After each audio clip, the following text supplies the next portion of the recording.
Seigneur Tout-Puissant, sur tes apôtres tu envoyas le Saint-Esprit, faisant ta volonté qui ne s'éloigne pas de nous, mais renouvelle et illumine nos cœurs.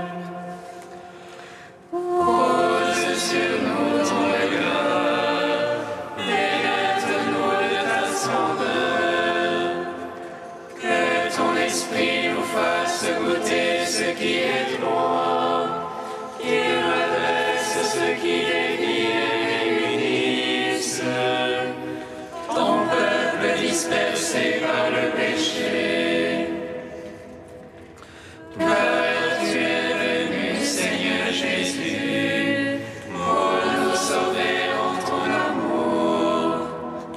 Toi qui enduras la mort au milieu du jour, et par ta résurrection à tout rempli de gloire, avec le Père et le Saint-Esprit, nous te louons.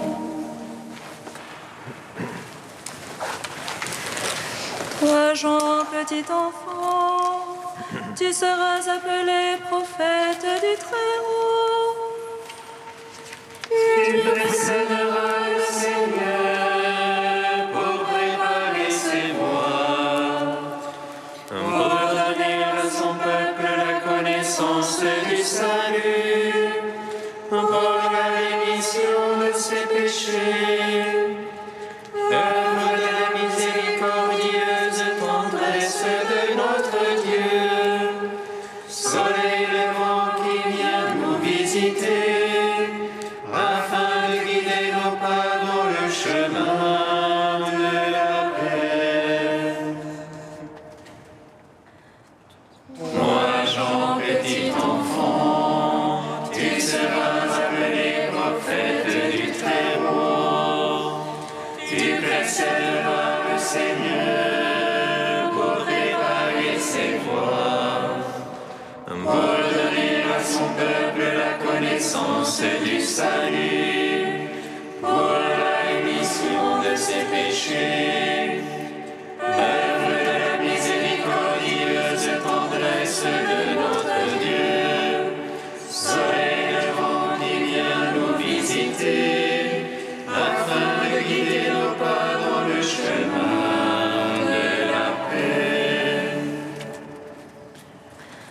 Toi, Jean, petit enfant, tu seras appelé prophète du Très-Haut. Tu précéderas le Seigneur pour préparer ses voies, pour donner à son peuple la connaissance du salut, pour la rémission de ses péchés, œuvre de la miséricordieuse tendresse de notre Dieu, soleil levant qui vient nous visiter, afin de guider nos pas dans le chemin de la paix.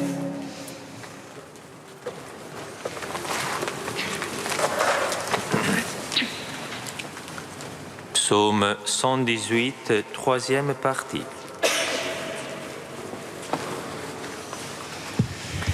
Il est avant toutes choses, et tout subsiste en lui.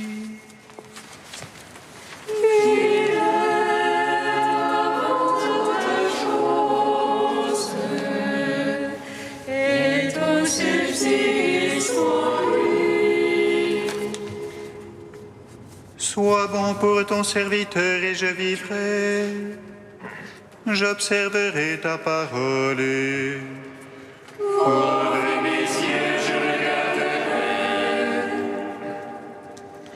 Ô merveille de ta loi. Étranger que je suis sur la terre,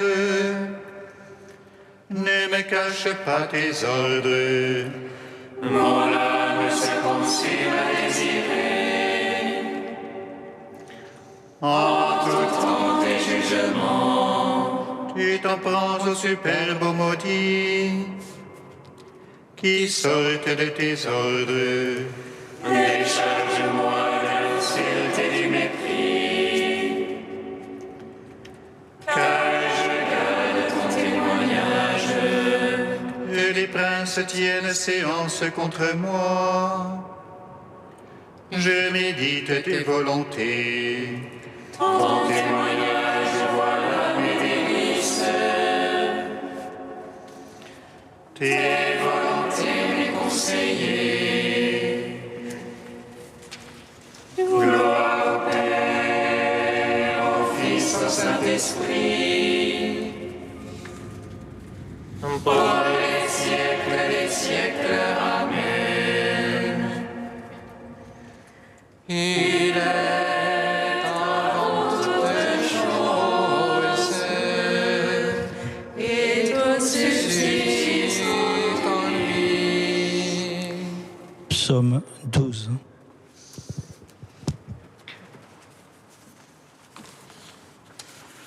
Console-toi, console-toi, mon peuple. Je suis ton sauveur et ton roi.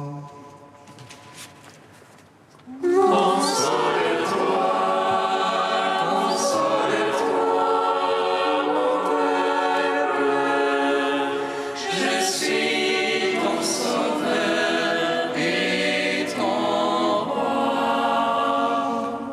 Jusque à quand, Seigneur, m'oublieras-tu jusqu'à la fin? Jusque à quand, mon Dieu, me vas-tu cacher ta face? Jusqu'à quand mettrai-je en mon âme la révolte? Jusqu'à quand mon adversaire aura-t-il le dessus? En mon cœur le chagrin de jour et de nuit. Jusque à quand, mon Dieu, me vas-tu cacher ta face? Regarde, réponds-moi, Seigneur mon Dieu. Illumine mes yeux que dans la mort je ne m'endorme. Que l'adversaire ne dise je l'emporte sur lui.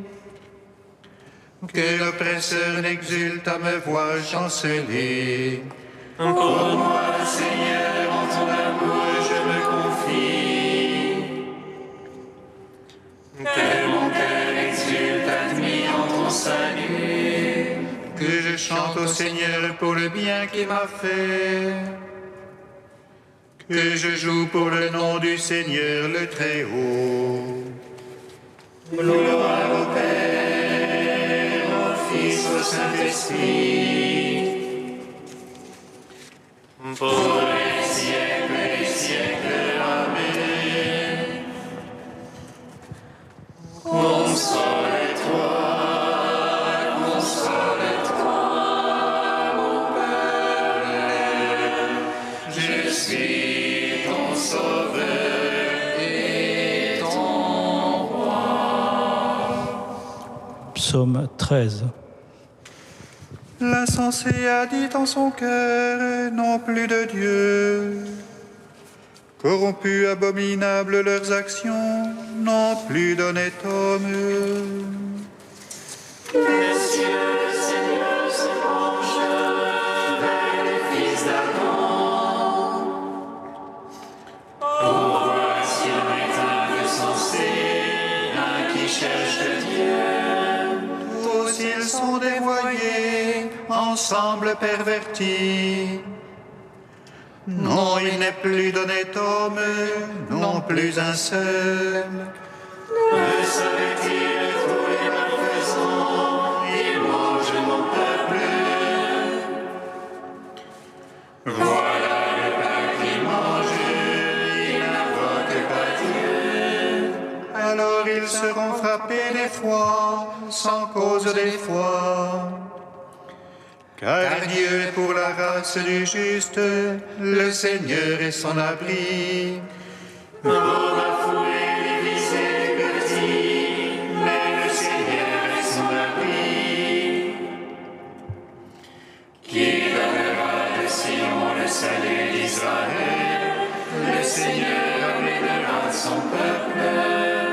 lorsque le Seigneur amènera son peuple, allégresse à Jacob et joie pour Israël. Gloire au Père, au Fils, au Saint-Esprit, pour les siècles des siècles. Amen. Console-toi, console-toi, mon peuple. Je suis ton sauveur et ton roi. Cantique d'Isaïe 41, première partie, page 283. Toi, Israël, mon serviteur, Jacob que j'ai choisi. Race d'Abraham, mon ami, ne crains pas car je suis avec toi. Toi qu'aux confins de la terre j'ai saisi, et que des bouts de la terre j'ai appelé. Toi qui j'ai dit, tu es mon serviteur, je t'ai choisi et non pas rejeté. Ne guette pas anxieusement, car je suis ton Dieu. Je te rends vigoureux et je t'aide, je te soutiens de ma droite victorieuse. Oui, ils seront et confus, tous ceux qui s'enflammaient contre toi. Ils seront anéantis et périront, ceux qui te cherchaient querelle. Tu chercheras sans les trouver, tes adversaires. Ils seront anéantis, réduits à rien, ceux qui te faisaient la guerre. Car moi, le Seigneur ton Dieu, je te saisis par la main droite. Je te dis, ne crains pas, moi je viens à ton secours. Rends gloire au Père Tout-Puissant, à son Fils Jésus-Christ le Seigneur, à l'Esprit qui habite en nos cœurs, pour les siècles des siècles. Amen.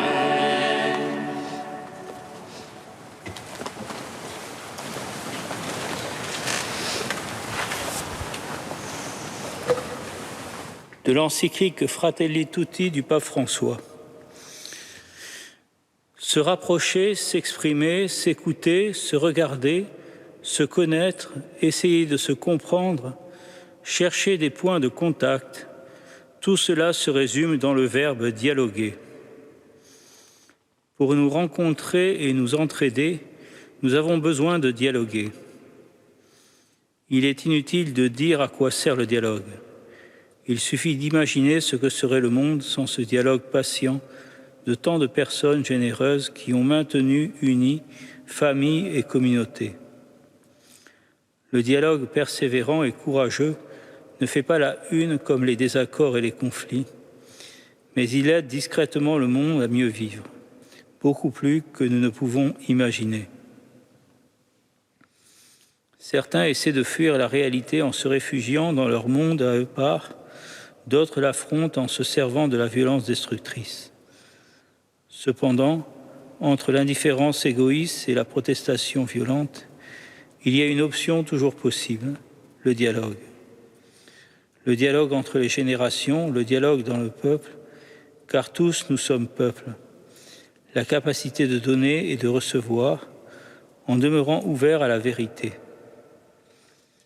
Un pays grandit quand dialogue de façon constructive ses diverses richesses culturelles, la culture populaire, la culture universitaire, la culture des jeunes, la culture artistique et technologique, la culture économique et la culture de la famille et la culture des médias.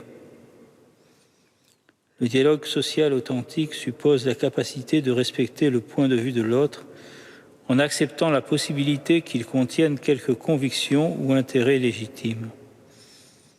Par son identité, l'autre a quelque chose à apporter, et il est souhaitable qu'il approfondisse ou expose son point de vue pour que le débat public soit encore plus complet. Certes, lorsqu'une personne ou un groupe est cohérent avec ce qu'il pense, il adhère fermement à des valeurs ainsi qu'à des convictions et développe une pensée. Ceci profitera d'une manière ou d'une autre à la société. Soyons persuadés que les différences sont créatrices, elles créent des tensions et dans la résolution d'une tension se trouve le progrès de l'humanité.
effacera l'humiliation de son peuple.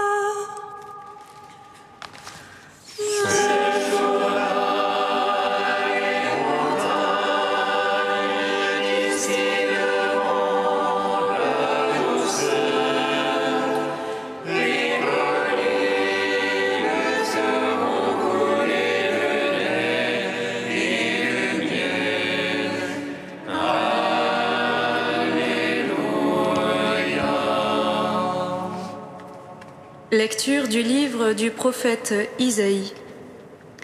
En ce jour-là, le Seigneur de l'univers préparera pour tous les peuples sur sa montagne un festin de viande grasse et de vin capiteux, un festin de viande succulente et de vin décanté.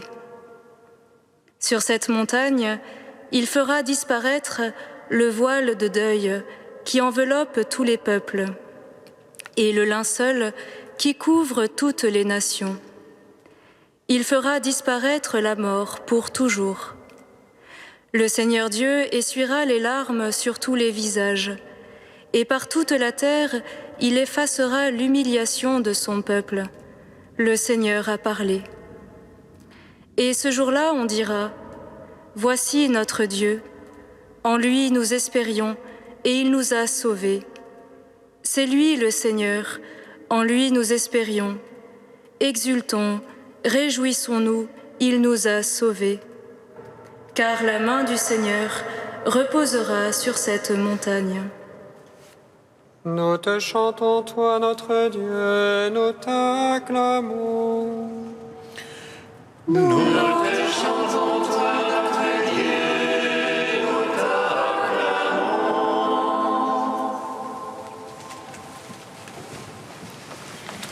En ce jour-là.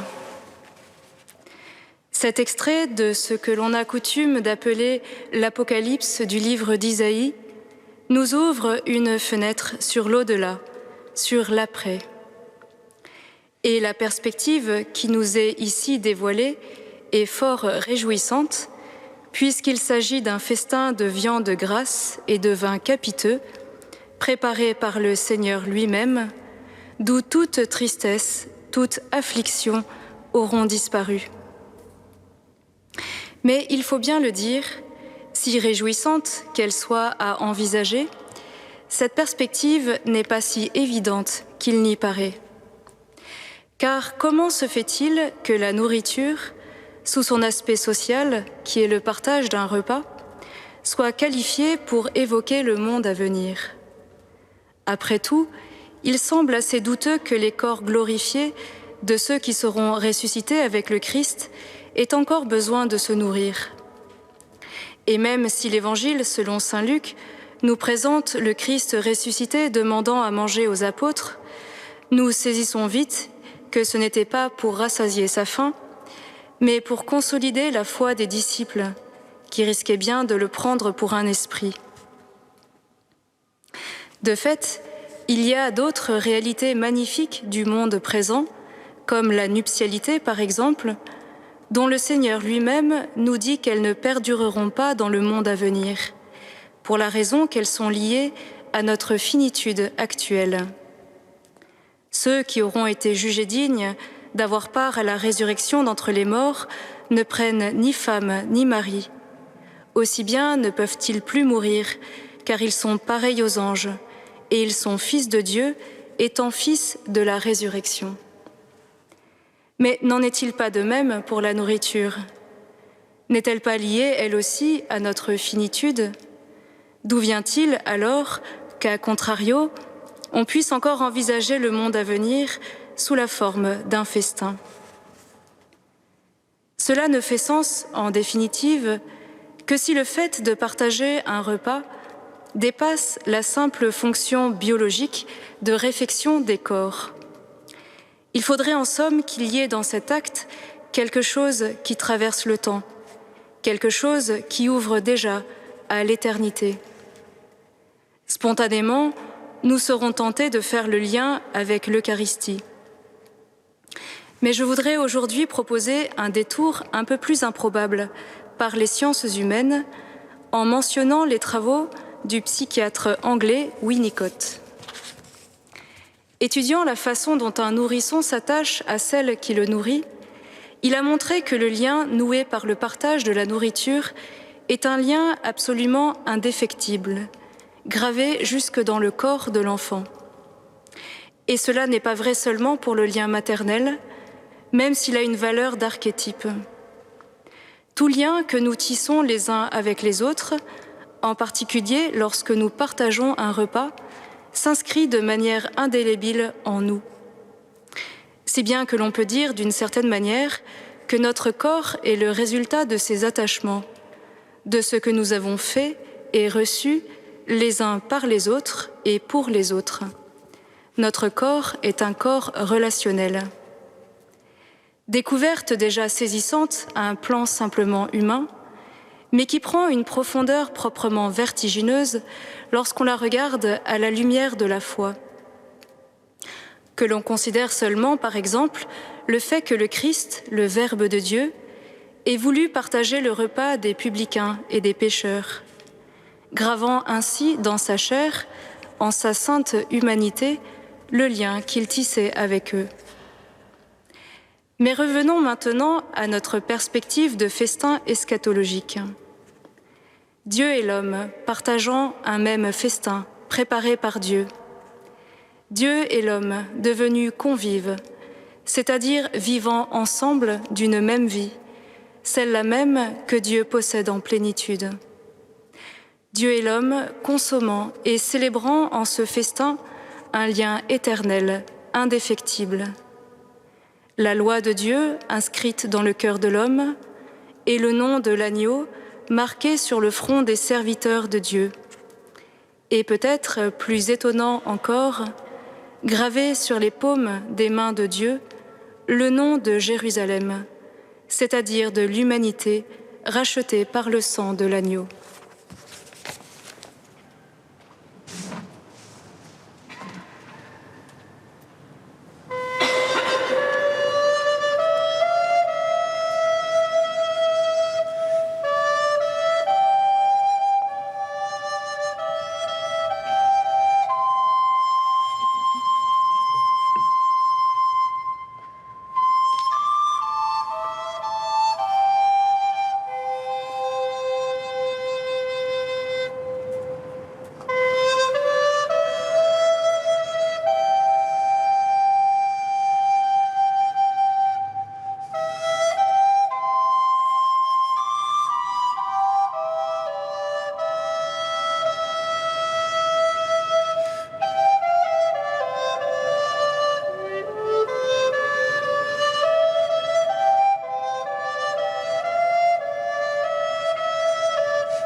Pour tous ceux et celles qui cherchent un sens à leur vie ou qui désespèrent de la vie, viens Seigneur Jésus, comble-les de ta lumière et de ta force.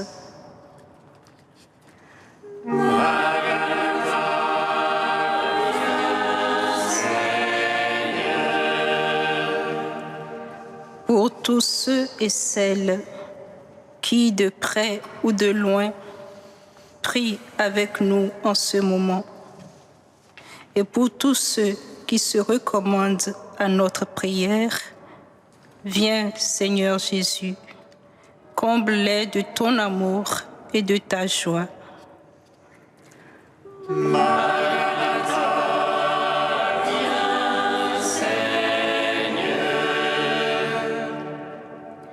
Pour tous ceux et celles pour qui nous oublions de prier. Viens, Seigneur Jésus, comble-les de ta miséricorde et de ta paix.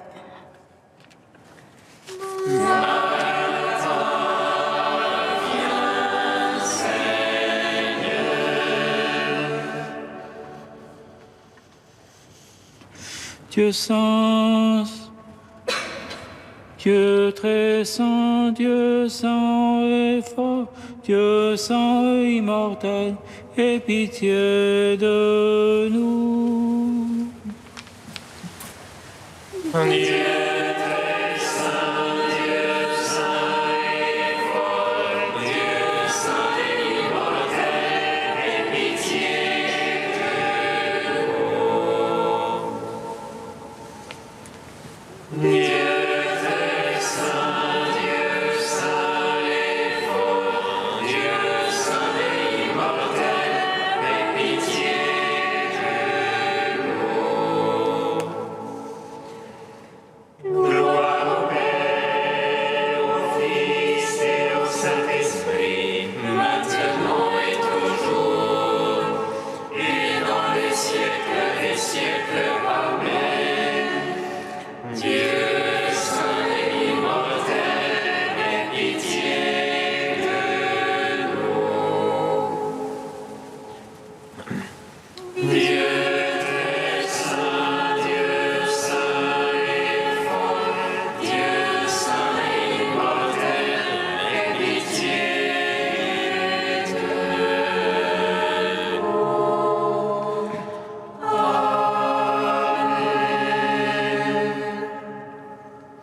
Comme nous l'avons appris du Sauveur et selon son commandement, nous osons dire: Notre Père qui es aux cieux, que ton nom soit sanctifié, que ton règne vienne, que ta volonté soit faite sur la terre comme au ciel. Donne-nous aujourd'hui notre pain de ce jour. Pardonne-nous nos offenses, comme nous pardonnons aussi à ceux qui nous ont offensés. Et ne nous laisse pas entrer en tentation, mais délivre-nous du mal. Apprête nos cœurs, Dieu très bon, par la puissance de ta grâce, pour qu'au jour où ton Fils viendra, il nous juge dignes de prendre place à sa table et de recevoir de sa main le pain du ciel. Lui qui règne avec toi et le Saint-Esprit, maintenant et pour les siècles des siècles. Bénissons le Seigneur. Rendons grâce à Dieu.